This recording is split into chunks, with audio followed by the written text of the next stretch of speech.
An ordinary grocery trip turns into an unforgettable showdown when an elderly woman tells a young black man to go back to Africa. What he says next doesn't just silence the room, it changes everything. The grocery store was alive with the hum of daily errands. Shoppers pushed their carts through the aisles, some lost in thought, others chatting quietly. It was a sunny afternoon in a small neighborhood in Ohio, a place where everyone seemed to know everyone. But today, the usual flow of routine would break in the most unexpected way. Near the produce section, an elderly woman, probably in her late 70s, stood adjusting her glasses.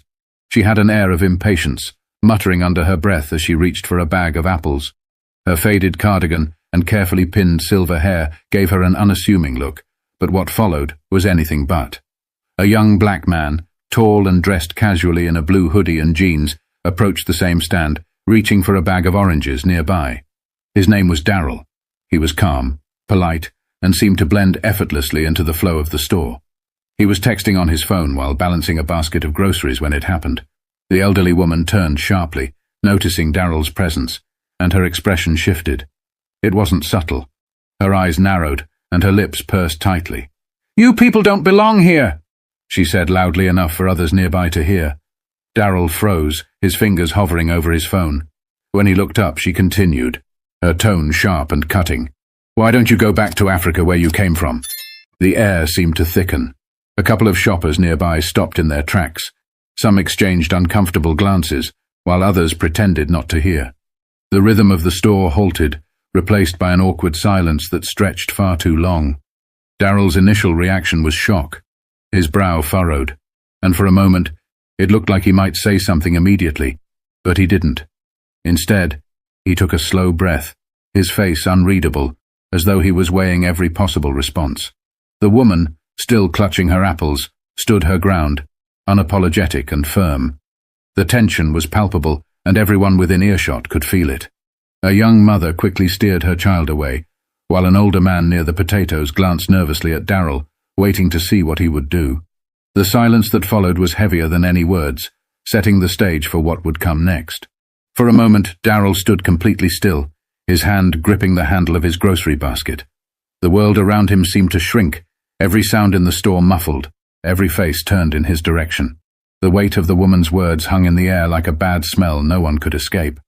The elderly woman didn't back down. Her stance was defiant, as though she expected no argument. She adjusted her cardigan with a huff. Her chin lifted in a way that dared him to respond. A young employee stacking bananas a few feet away froze mid-motion, unsure whether to step in or stay out of it. A cashier craned her neck to get a better view. The growing crowd didn't move closer, but they didn't leave either. They were witnesses now, like it or not. Daryl glanced at the woman, his face calm, but his eyes full of thought. 1,000 responses raced through his mind. He could lash out, yell, or storm off, but none of those options felt right. The tension pressed on him like a weight, but instead of breaking, he allowed himself a moment to breathe. He shifted his basket to his other hand and straightened his posture, his presence growing larger in the silence. His voice, when it came, was calm but deliberate, cutting through the awkward atmosphere. "Ma'am," he began, his tone measured, "do you even realize what you just said?" His question wasn't accusatory. It was reflective, almost like he was giving her a chance to think about her words. But she didn't seem interested in reflection. "I said what I said," she snapped, her voice rising. "This is my country. People like you don't belong here." That was it. A young woman near the bread aisle gasped audibly, and the quiet murmur of the crowd grew louder. Yet Daryl remained steady. He didn't raise his voice. He didn't take a step closer. Instead, he let the pause stretch, giving her words a chance to settle into the ears of everyone around them. "All right," he said finally, nodding slowly.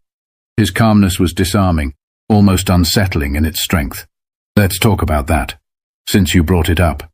The room held its breath, waiting for his response. The storm was coming, but it wasn't the kind anyone expected. Daryl shifted his weight, setting his basket down on the floor with deliberate care. His calmness felt like gravity pulling everyone closer, even those pretending not to listen. He fixed his gaze on the elderly woman, not with anger, but with a kind of quiet determination that made her shift uncomfortably. "You said I don't belong here," he began, his voice steady but firm. "But let me tell you something about where I come from." His words carried weight, each one spoken like it had been carefully chosen. "My great-great-grandfather was born in Mississippi," he said, pausing just enough to let the words sink in. "He was a sharecropper, working land he didn't own, breaking his back so his kids might have a better life. His father? He was a slave, kidnapped, beaten, sold like property. And for what? To help build the very country you're standing in." The woman's lips tightened, but she said nothing. The crowd, however, was transfixed. A man near the dairy section, who had been glancing at his phone, put it down entirely. An older couple whispered to each other, but didn't look away. "My grandfather," Darrell continued, his voice gaining strength, "fought in World War II. Fought for a country that sent him overseas to risk his life, only to treat him like dirt when he came back. Couldn't sit at the same counters, couldn't drink from the same fountains. But he stayed. You know why? Because he believed in this country's promise, even when it didn't believe in him." A hush fell over the room. Even the hum of the refrigerators seemed quieter now. "And my parents," he went on, his tone softening but losing none of its intensity. "They fought too, not with guns or fists, but by working every day, raising me to believe in kindness, respect, and hard work. My mother's a teacher. She's spent her whole life helping kids, no matter what they look like. My father, he's a mechanic, the kind of man who'd stop on the side of the road to help someone like you if your car broke down." He let the words settle before continuing, his eyes still locked on hers. "So, you're telling me I don't belong here?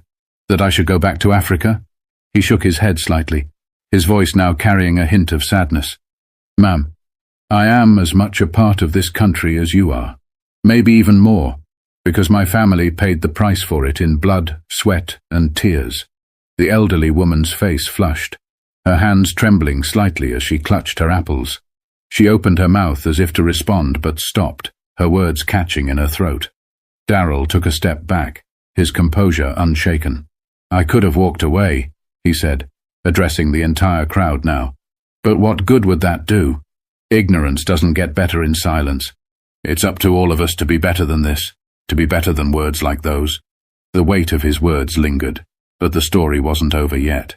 The crowd's reaction would speak louder than anything else. The silence after Darrell's words was almost deafening. For a moment, no one moved. The elderly woman's face was a patchwork of emotions: anger, embarrassment, and something deeper, something that looked almost like shame. She glanced around the crowd, as if searching for an ally, but none came.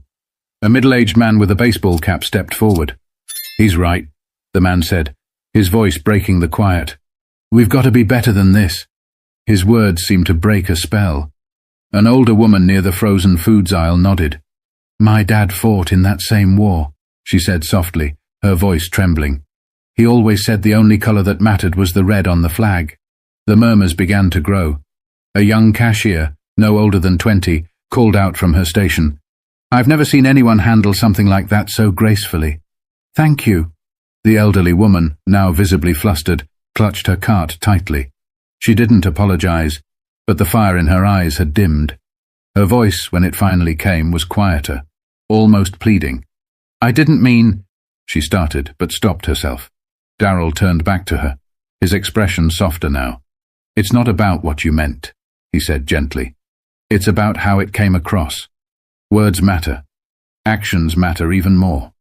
A man from the deli counter clapped slowly, breaking the tension. It was hesitant at first, but then others joined in, the sound swelling into something undeniable. People clapped, not just for Darrell's words, but for the courage it took to confront hate with dignity.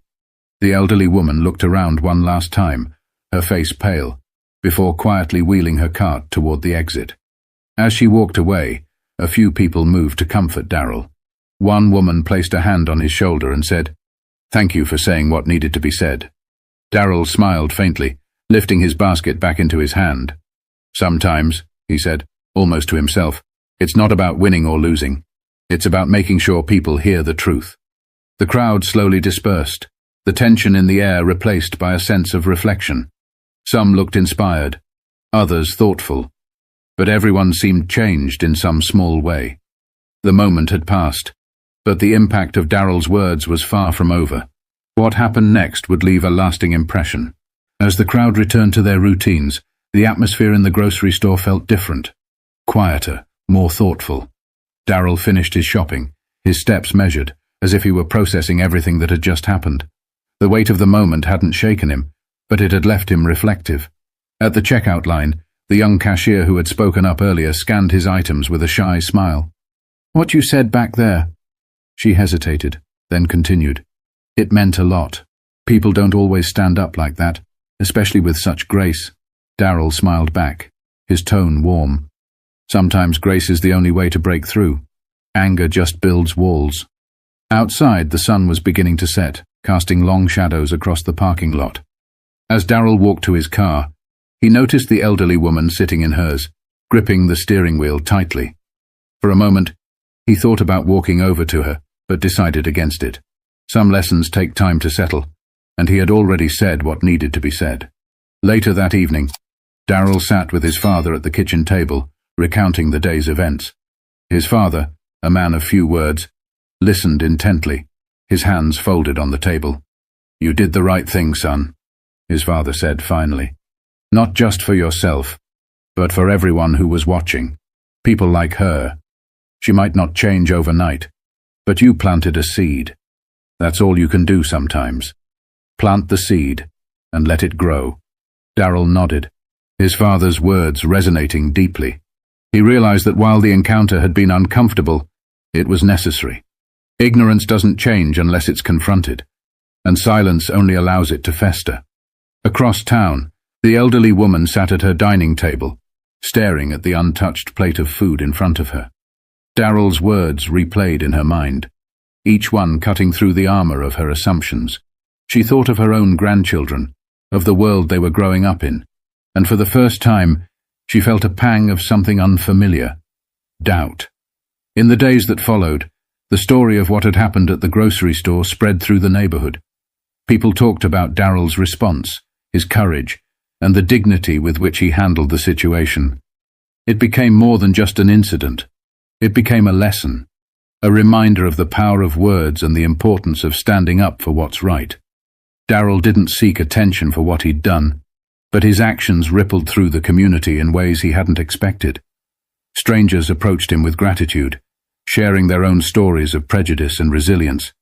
His quiet stand had sparked conversations that had long been avoided. The elderly woman too began to change. It wasn't immediate, but she started to question the beliefs she had held for so long. She didn't know if she'd ever see Daryl again, but if she did, she hoped she'd have the courage to apologize. Moments like these remind us of the power of kindness, strength, and truth in the face of ignorance. They teach us that standing up doesn't always mean shouting. It can mean speaking calmly, with conviction, and letting the truth do the rest. To everyone watching, let this be a reminder. Your words and actions matter. They can hurt, or they can heal. They can divide, or they can unite. If this story moved you, don't forget to like, subscribe, and share. Together, we can spread messages of hope, courage, and understanding to create a better world.